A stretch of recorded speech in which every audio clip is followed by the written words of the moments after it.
One of the, Ken and I were sharing back there that how tremendously talented our worship team is and how nice it is to be able to have that as a resource as a church. And one of the things that I would really like us to grow huge so they can get in a room big enough where Drew can just wail away every week without the scowls. One of the things that's very exciting is our worship team actually has been given the opportunity to play at a conference in July, a women's conference. And so Alex and Dan and Drew should be very comfortable there.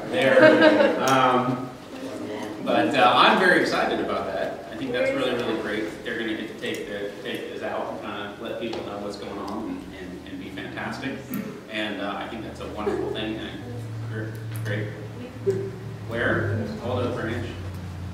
It's in Sonora. It's being put on by Victory Life. I don't know how many people. What's it called? It's a women's conference. I didn't bother asking what it's called because I figured it wouldn't matter. Mighty West Virginia. I don't know. I just know I'm not invited. So that's the extent of my knowledge of it. But I think it's a great thing. It's wonderful that our worship team has been given that opportunity to kind of get outside our doors. I think we should make sure that we are always in support of them, and we are blessed to have them. So make sure that they don't go too many weeks in a row without you telling them. Maximum 3. It's not on a Sunday, is it? Make plans. Amador's like, no, I gotta go to church that week. Yes, but actually what we're doing is we're replacing the worship portion with food. About time. That's right. We can worship so many ways. So that's just a great thing. So make sure you support them in that. I'm very excited. Very excited about the ministry that Dan and Drew and Alex will have. Good luck, fellas. All right, so I'm very excited. So this week is Palm Sunday. Next week is Easter. Easter is the one day of the year where you have built-in evangelism, and it's very easy. It requires almost no effort, right? Because almost everybody's feeling like they got to go to church on Easter. And so all it takes is a little nudge. It's a good week to practice your invitations to say, hey, come on over. We're going to do something a little different next week. We're still kind of in the worship, the wilderness series this week, and then after, we have 4 weeks of it after, and then we're done. But next week we're going to take a break, and I was really feeling inspired this morning to kind of do Easter from a very different perspective next week. So it's going to be a little bit more personal and a little less theological. Although I was going to do an entire sermon on substitutionary atonement, but I thought maybe that might not bring it home for most of you. No? I was thinking that'd be a really good thing to get to. So we're going to do it from a more personal perspective. So we're going to take a look at Numbers 13 today, and we're going to talk about the children of Israel have come through this tremendous time of deliverance and amazing things, and they've fallen on their face a few times, they've made some mistakes a few times. But they find themselves at the doorway now to the Promised Land. They're right there. They have come to the place where God now says to Moses, he says, listen, I want you to send some spies in and take a look around. He actually gives Moses this directive. This is not a human thing. This is not Moses doing it as a general. It's not Moses doing it as a leader. This is God saying, listen, I want you to send some spies in to take a look around. I want you to take from the members of the tribes, I want you to take a group of elders, specifically to send them in to take a look around, to scope out the land, to see how big it is, how vast it is, see what it has, and do all these things. And that's it. That's what God directs him to do. God says basically take this group of people and go in and take a look around. It's very simple. He doesn't do anything else. Now Moses turns to the people and he then says, here's what I want you guys to do. I want you to go in and I want you to scope out the land, which is exactly what God asked him to do. But then Moses does a lot of addition to this job, to this directive. He says, first of all, I want you to see if those people are weak or strong. One of the things that he tells them to do is he says, when you go into the land, I want you to take a look around. I want you to see what our adversaries look like. This is not what God asked Moses to do. God asked Moses to send people in to take a look around so that they could come back and know that what God had promised is true. So Moses does what all of us would do, right? He does an assessment, a risk assessment, which is what we do, right? We feel God leading us in a certain direction and we say, that's great, let me do a risk assessment. It will cost me how much over how many years? It will destroy my children in how many ways? Sorry, that's all. And you go through all of these different things and you do this deep-rooted risk assessment. Well, that's what Moses is doing. He's doing a risk assessment. But think about the mindset that Moses' request puts them in before they go in there. Now, often, most of you guys who have spent any time in your lives in church have heard this narrative once or twice. But I want you to think about it before they go in, before the spies go in. I want you to think about the mindset that Moses puts them in before they step in. He says, I want you to go and see how weak and strong they are. I want you to see if they're fortified, if they live in cities. I want you to go see what it is we're facing. So what is it they're looking for now? People. And they're looking for their enemy. And then he says at the very end, oh yeah, by the way, if you can bring some fruit back, that'd be fantastic. So go in, basically, see how awful it is, see how scary it is, see how big it is. But then after you do all that, if you make some copious notes on the things that we should be afraid of, I want you to bring back some grapes. And so he puts them in an interesting mindset before they ever enter. And think about that in terms of how people have put you in the mindset to fail or be negative long before you ever try. Well, I think that would be a really cool thing for someone with your limitations. What? I didn't bring up my limitations. Or wow, I would have never thought God would use someone like you for a big job like that. Wait, what? Think about the idea of basically saying, oh yeah, no, it's nothing to fear in there. Just don't walk near the walls. Wait, what? What's near the walls, right? You understand what I'm saying about how people can put you in a mindset before you ever go in. I remember I was doing this job for Ranchwood one time, and I was given a whole pile of like hazmat clothing. The rubber gloves that go up to your face, hip waders and stuff, and he hands them all to me, and I go, something I should know? No. I'm sorry. For what? Shalom. And that's how it went. Well, obviously, before I ever step in there, I'm thinking I'm walking into, the outer circle of hell. So you can put people in a certain mindset. So Moses does something by putting the spies in a certain mindset long before they ever entered. So if we take a look and we start reading through, starting in Numbers 21, I just gave you the context for the chapter. So they went up and explored the land from Zin to Rehob toward Lebo Hamath. And they went up through the Negev and came to Hebron, where Ahiman, Sheshai, that was good one, huh? And Talmai, the descendants of Anak, lived. Hebron had been built 7 years before Zoan in Egypt. Just in case you guys have your timelines in your Bibles, right? Of when the cities were built. Hopefully you do. If not, it's time to focus. When they reached the valley of Eshcol, they cut off a branch bearing a single cluster of grapes. 2 of them carried on a pole between them, along with some pomegranates and figs. Now, think about that. I mean, that's an often discussed verse, but the idea of carrying grapes on a pole between 2 people, that's a pretty solid cluster of grapes. Right? I mean, it's a pretty solid amount of weight when it takes 2 dudes to carry it out. When was the last time you went to the supermarket and grabbed a cluster of grapes that 2 of you carried home? Been a while, But that's the idea of what has been provided. It says the place was called the Valley of Eshcol because the cluster of grapes the Israelites cut off there. At the end of the 40 days, they returned from exploring the land. Okay, so now they spent 40 days looking around, and they came back to Moses and Aaron and the whole Israelite community at Kadesh in the desert of Paran. And they reported to them and the whole assembly and showed them the fruit of the land. All right, so they come carrying it in. And they gave this to Moses and says, we went into this land which you sent us, and it does flow with milk and honey. Here's the fruit. All right, so everything is as God promised it would be, right? I mean, they come back with fruit that requires 2 guys and a pole to carry, which is a pretty legitimate amount of fruit. They come back with this great report. Everything they see there is as God promised it would be. It is as God promised they would find after this long journey they've been on. I promise you, when you get there, you will find the land flowing with milk and honey. You will find a land that will provide for you everything you ever need. And so for 40 days, they go coast to coast. They look all over this thing, and they're just amazed by what it provides. Okay? And here they bring back the fruit. And so they walk in to this general meeting with the fruit. I mean, this should be a celebration. This should be a point where everybody's going, woo, yes. Thank God you have brought us to this tremendous and wonderful and mighty place. But instead, they go into this discussion with Moses says, but the people who live there are powerful. And the cities are fortified and very large. And we even saw the descendants of Anak there. We'll talk about that in just a minute. The Amalekites live in the Negev, the Hittites, the Jebusites, the Amorites all live in the hill country. The Canaanites live near the sea and along the Jordan. Okay, so now they're going through all these things that Moses told them what?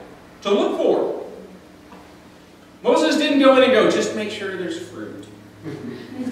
He said, go in and look around for big people, because they're scary. And we got to know where the big people live. And so they come back, and they bring the fruit, and it's as the Lord said it would be, but then they go right into the but part, right? But there are huge people there. There are sites everywhere, and tons of them. And all of these people they're fortified, of course, right? Because they've lived there for a long time. So they've fortified their positions. It's horrible. It's a brutal situation. And now, I remember I read a take on this from a general's perspective about how what would happen if a general walked into the situation. If an actual standing army general was in charge of the Israelites, he would not have feared the situation.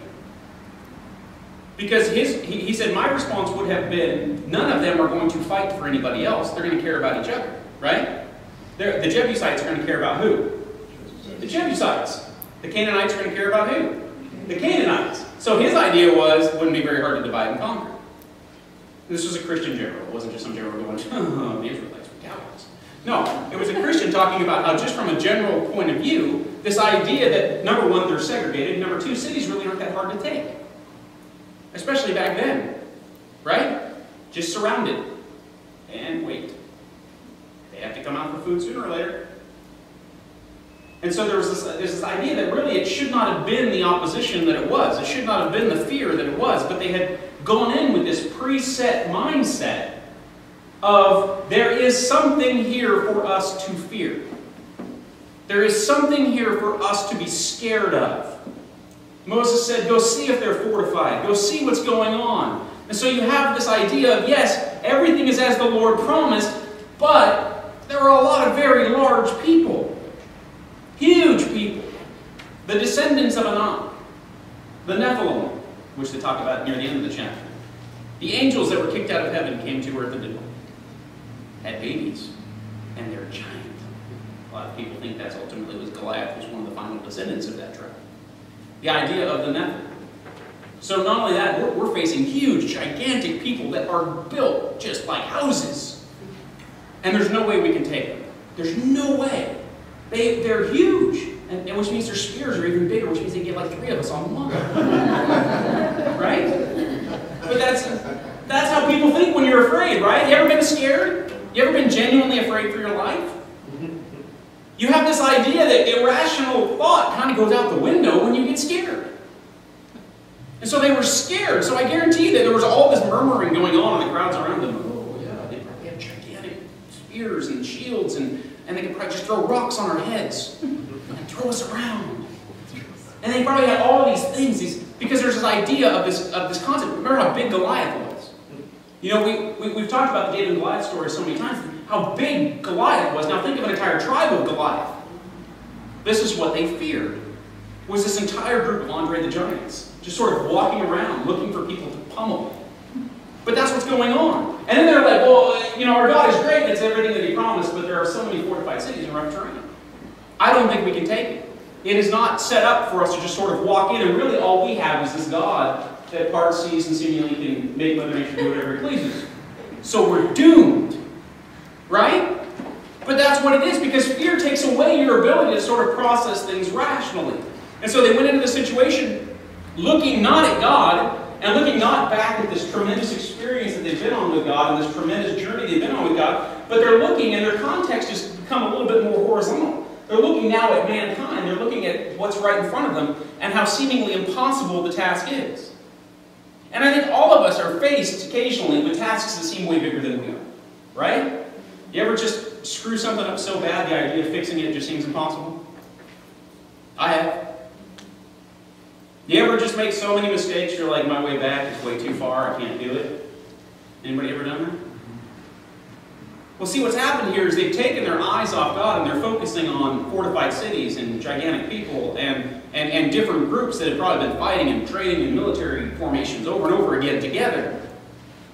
And they've taken their eyes off the fact that God has brought them this far. He's delivered them from Egypt, first of all, which I'm pretty sure if Egypt chose to, could probably wipe out the Canaanites. The most powerful nation in the world. Egypt. God's delivered them from Egypt. Right? But they've taken their eyes off their testimony. They've taken their eyes off what God's done for them, and they're focusing on their surroundings. And they're coming at it from an understanding of their limitations. All of us have limitations. All of us have things that we can maybe do a little better than others, but then all of us have things that maybe others do a lot better than us.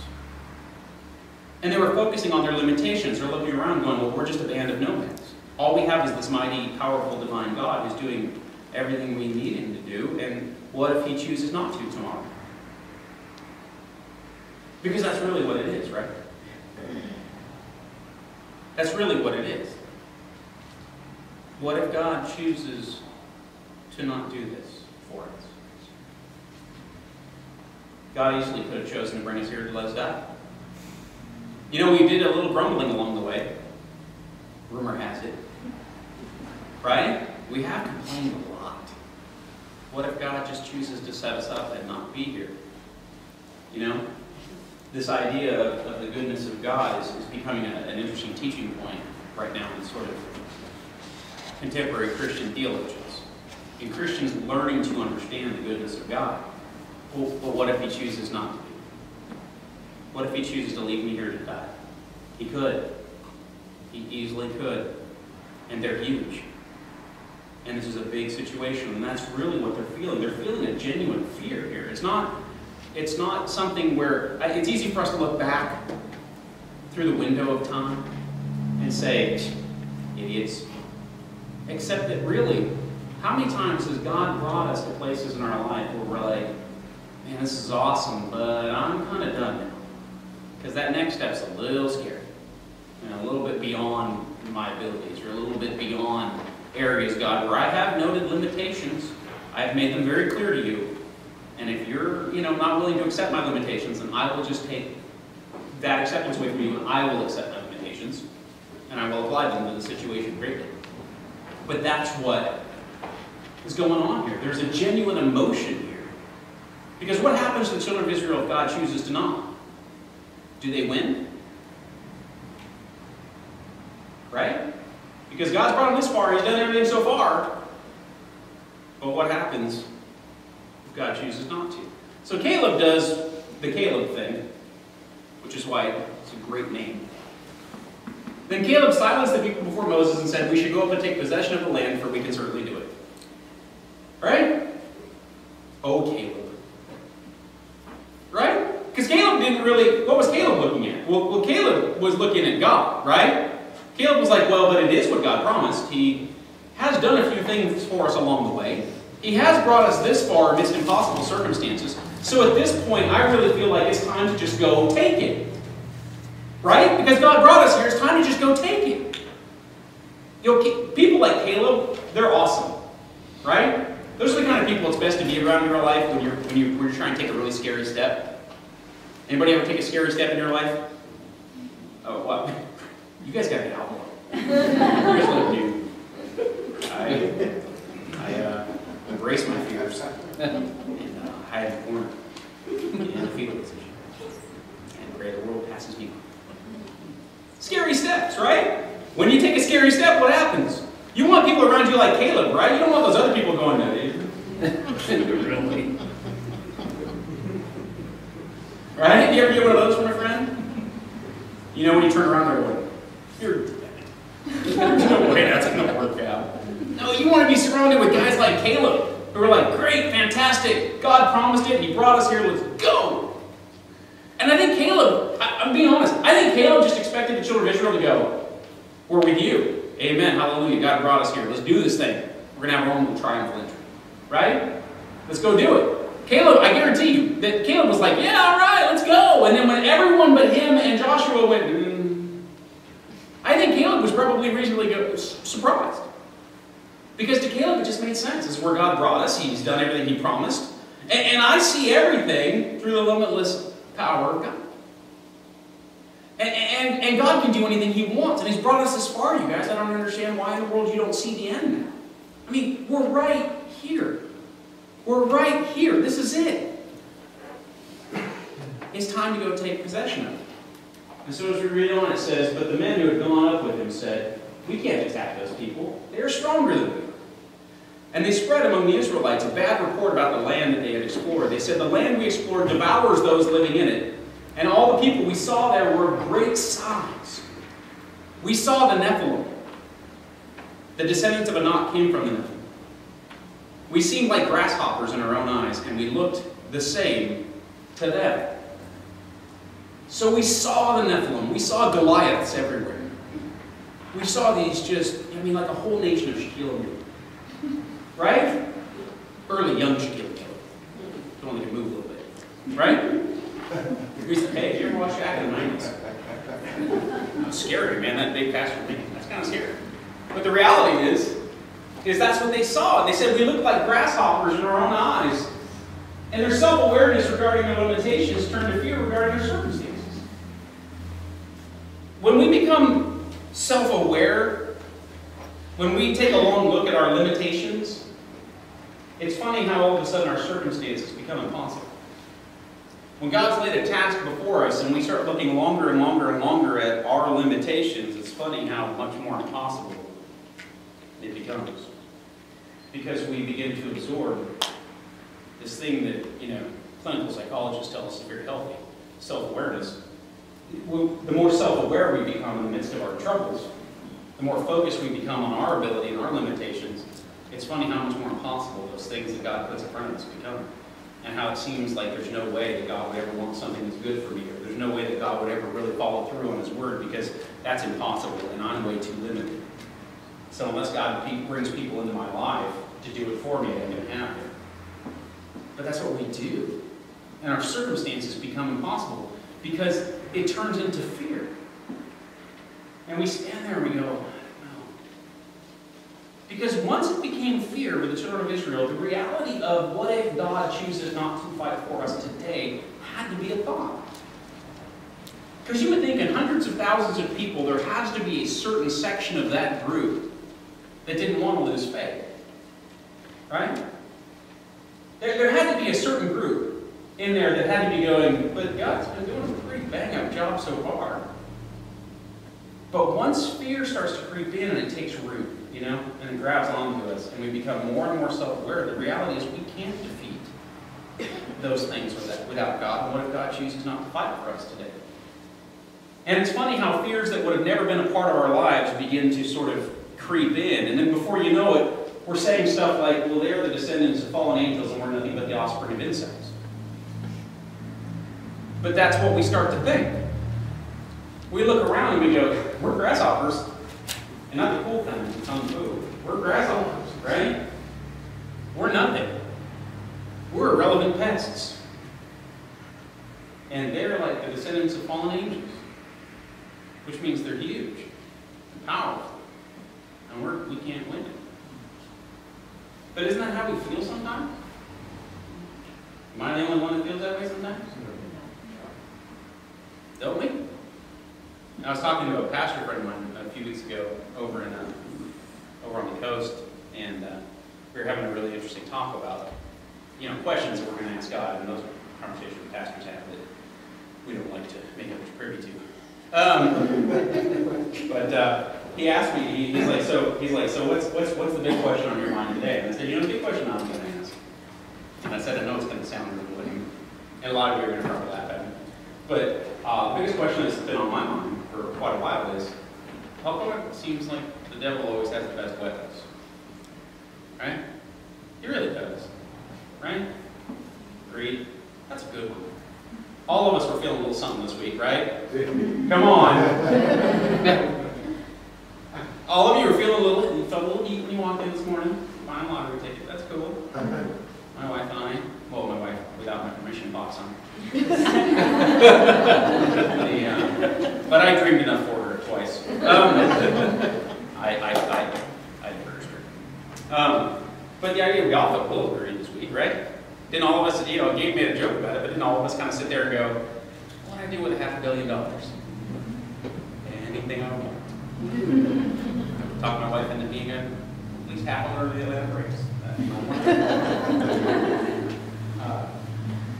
Probably won that argument, but I tried. But all of us, greed, lust, right? Lust is the most passive weapon the devil has, right? It's cake. It's easy to get, man, to fall victim to that, right? You look around, and it's like, gosh, you see people struggling with drug abuse, you see people struggling with all these things, and you're just like, man, just don't get it, right? I guess I'm the other one. You guys are like, no, I've never thought of those options. I'm surrounded with a spiritually righteous public. That comes in here as biblical error. But it's sometimes, don't you feel that way? When you look outside and you look at the world and you go, man, they're the descendants of fallen angels and we're just a bunch of grasshoppers. Just me. But that's how I when I was reading about this, when I was studying on this, I was like, gosh, I can see why they were scared. I can totally see why they were scared. It's fun to make fun of the children of Israel. It's our chance to elevate ourselves a little bit. But, the reality is, I can see it. When you walk outside and you just go, I have no idea. The Bible says if I be lifted up, I'll draw all men unto myself. I don't. Is the church just not lifting you up correctly? And you look around and you see all these things going on, and I think for the children of Israel it was a very easy jump to fear. Churches become more and more out of fear. Right? You don't want to let a wolf in the house. You don't want to make a mistake. You don't want to get a bad reputation. A lot of people go to church just to pretend the world doesn't exist for a couple hours. We go through all these things and we have this just massive amount of fear that clenches us down to the point where it almost becomes suffocating. And it would have had to gotten to that point for the children of Israel standing there at the gate. Right? It's right there. Everything God promised, you can see it. Imagine what it would have been like for 40 days waiting for the spies to come back. All excited, right? Because you're just like, yes. And then here they come with grapes the size of Buicks. They're dragging that thing, and you're like, hallelujah. And Buick was a car, maybe. And they're like, hallelujah, it's true. And then their spies go, but the people are massive, and they're armed, and they're fortified, and it's scary. And then to go from this just tremendous high to just, but that's what happened. And one of the things that we have to learn is to focus on what we believe and trust about God. But really it comes down to that ability to trust God.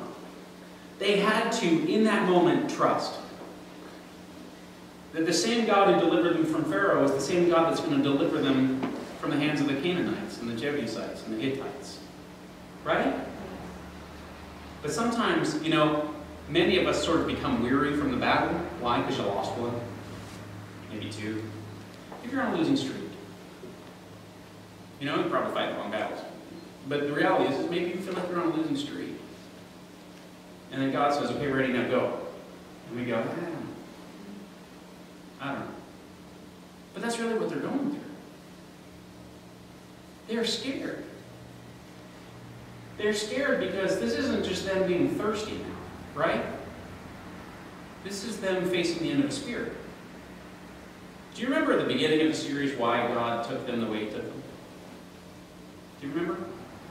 I know most of you do. You're just too afraid to chime in. But He took them that way because why? The Philistines were too close. And God said, and I'm afraid if they have to face a war now, they'll run. And God gave them this building up process where He brought them deliverance. Boom, you should be a little bit stronger now, right? When God does something great for you, you should kind of store that away. And we've been talking about that throughout the series, writing stuff down, storing it away, putting it in a place where you don't forget, writing in your Bible, whatever you have to do. But God brings you, boom, great, you should be a little stronger. And then boom, you should be a little stronger. And then, see, God had a plan to build them up. The reason they had to go through the wilderness was to be built up in strength, because now they're facing the reality of dying. Now they're facing the real reality, which is now you have to go fight for it.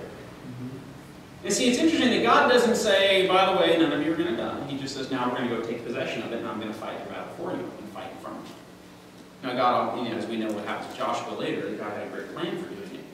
But the reality is that we have got to learn from those moments so that when the real test comes, we don't go right back to square one. But a lot of us kind of do, right? It's more like a ramp than a staircase, right? We kind of go up the ramp and we're like, woohoo! You know? You ever try to run up a slide after your child? You know? And you're like, yeah, boom! You know, and you slide back down and your kid's like, hee hee. You know? No? All right, that was me. Yeah. And I'll teach you to run up that thing in sandals. You know? But the reality is that's what we do. Instead of using it as a staircase, it's more like a ramp. And we have to understand, we have to come to grips with the fact that we're afraid. But we have to learn to where it is our trust is placed. And the reality is if we're constantly afraid of every major step God puts in front of us, and the reality is we have to sit down, have a real heart-to-heart with God and say, you know what, I don't trust you. Because that's really what it is. If God puts us in a place to take us through something, and we're like, no, I better run away, then we have to step down and say, you know what, God, I'm struggling with trusting you. Because that's really what it is. And the children of Israel were struggling with trust. And ultimately, it's the trust and the betrayal against God that causes one of the harshest things you could ever hear. In Numbers 14, this is after Moses basically lets God know that the children of Israel had voted and they would like to not enter at this point because there's just too many big people with spears. So God says, how long will this wicked community grumble against me? I've heard the complaints of these grumbling Israelites. So tell them, as surely as I live, declares the Lord, I will do to you everything I heard you say. Now, how many of you guys have ever given God one of those really, really sweet prayers that's about, God punishing you? Why are you beating me up? Why are you bringing me here? You just brought me here to die, right? I'm going to be embarrassed. I'm going down in flames, and you put me here, right? Anybody ever had one of those? Come on! I'm not raising my hand alone. All right, Denise, thank you. Denise and I have both said some mean things. That's right. So one of you will have to be Moses in this church. Because apparently we're going down. Denise and I have shared that here. But, we have those prayers where we're like, God, this is horrid. What in the world are you doing? I didn't ask for this-ish. Says, so I'm going to do to you everything I heard you say. And this wilderness your bodies will fall. Remember their complaint? Did you bring us out here to die? Yes. Every one of you, 20 years old. What a moment that was for the guys that are 19, huh? I have to see it long forward. All right. For every one of you who were 20 years old or more, who was counted in the census and who was grumbled against me. Not one of you will enter the land I swore with uplifted hand to make your home. So God vowed that he would do this, he would deliver it, except Caleb and Joshua. As for your children that you said would be taken as plunder, I will bring them in to enjoy the land you have rejected. So one of their complaints was, well, but what about my kids? You brought me out here to let my kids die. Now my kids are going to die, right? Also a complaint the occasional parent makes. God, why have you brought me here? Think about my children. Well, he did. And then he says that I'm going to give them the land that you rejected. I'm going to give them what I promised to you. But for you and your bodies will fall in this wilderness. Your children will be shepherds here for 40 years, suffering for your unfaithfulness until the last of your bodies lies in the wilderness. For 40 years, 1 year for each of the 40 days you explored the land, you will suffer for your sins and know what it is like to have me against you. All right?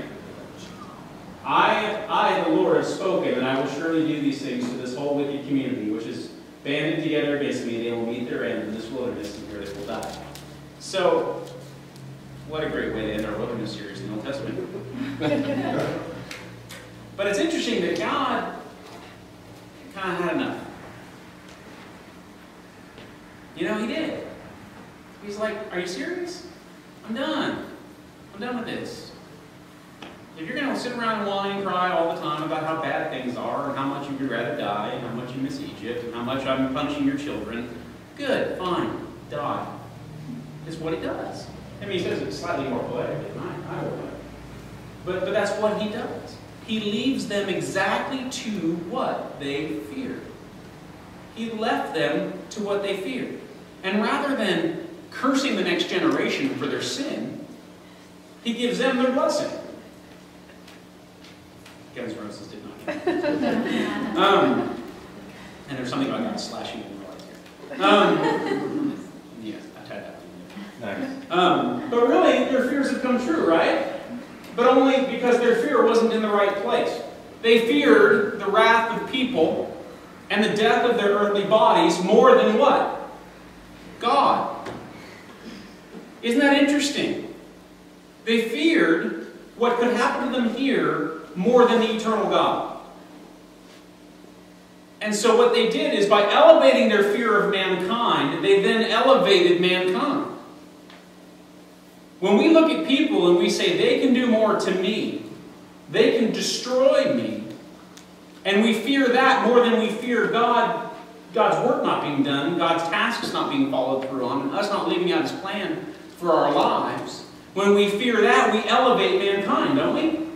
We say, sorry, God, but man, they're huge. And God's going, what? I created them.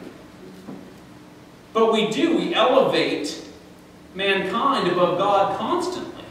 And that's what they're doing, is their fears have come true. The problem is it's just the wrong fear. Had they feared God, do you think there's any way they would have bickered like that? Had they feared God, do you think there's any way they would have gone, well, you know, He just brought us out here to die, and what about our kids? If we have a real perspective of God, when we're really in that place with God, it's funny how we wouldn't dream of manipulating Him, but sometimes in our prayers we kind of try. You know? Well, God, you know, if you were to give us the gift of the Mega Millions, we would build a holy city. Right? But we do stuff like that because God's going, hey, I haven't heard that one. Except for the guy next door to you. And the guy next door to him, oddly enough, he's an atheist. You know, but that's what we do, is we do those things, and that's what the Israelites have done. They tried to manipulate God by whining about their kids, by whining about all this other stuff. They tried to manipulate, and God finally says, listen, you wicked generation, die in the wilderness, and I'll let your kids in. Those kids you were so worried about, good. I will give them your blessing. So you should be happy now. You get to die. You don't have to deal with me anymore. And your kids get the promised land. Right? They got everything they wanted. They got everything they asked for. He gave it to them. So they should have been in celebration. Thank you, God. Our children are going to be okay. Because that was their primary concern just like 8 verses prior to that. But that's what happens, is we reach a point where where our fear basically elevates everything else above God. And we have to be very careful, because I do believe that God has tasks that He needs to see done.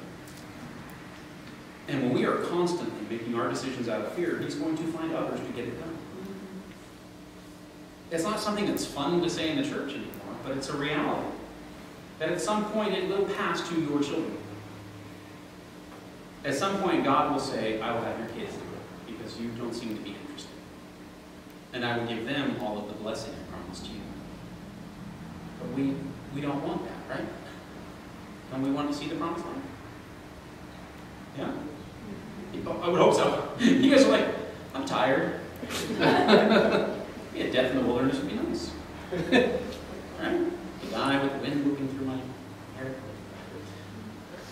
But the reality is, we have to be very careful to not be afraid. And to trust in all things the tremendous and eternal goodness of God, that He wants what's best for us, and that He's made promises to us, and He will see it through. If God puts a task in front of us, He will be faithful to see it through with us. He's not going to leave us alone. The Israelites let that fear of God choosing to be busy that afternoon when they were fighting Ai cause them to not go in, cause them to back off. But understanding that God will not forever tolerate our fear. That at some point we have to learn to trust. At some point we have to learn to say, okay, God, I'm scared. I think had the Israelites gone to God and said, I'm going to be honest with you, a little scared. You know, just being real. I'm scared. But I know you've asked me to do this. So somehow we'll keep marching forward. Right? Do you think God would have cursed them to die in the wilderness for that?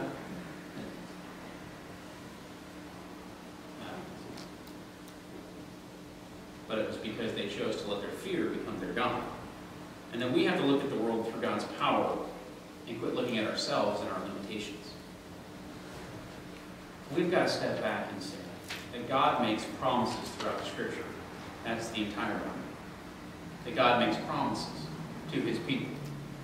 And then if we don't read it, a lot of times we don't know those promises. But if we read it, and we understand those promises, we have to understand that God is then good to follow through on those promises. That God makes the impossible possible all the time. There are amazing ministries going on all around the world with people who are doing things absolutely impossible. There are great things taking place. There are lives being changed. The Old Testament is the middle-aged male reclamation project, right? Everybody's a reclamation project in the Old Testament. God does amazing things through people He should not pick all the time. But if you look at them, yeah, they might have their moments where they bend to fear, but ultimately they overcome it. It's easy for us to say, well, you know, God did talk to Moses through a burning bush, going and talking to Pharaoh shouldn't have been that scary. Except that Pharaoh could kill him.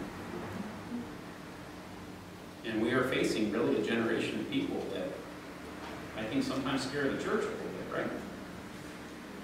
Don't we often feel scared when we're kind of around certain, you know, groups? We just go, well, there's no coming back for that group. I'm scared. I'm a Christian. Society tells me to shut up. I should probably just shut up. Except that we can. The devil doesn't have the best weapons. It's just how I felt. That's how I felt. And we're going to share next week. Easter is going to kind of be the second part of this, where I'm going to talk about how I don't think the devil has the best weapons. And, you know, some areas of my life where I had to really have a long heart-to-heart with God, because I really felt that way for a while. Because it was just driving me nuts, watching people I love just fall apart. Watching people I care about making bad decisions.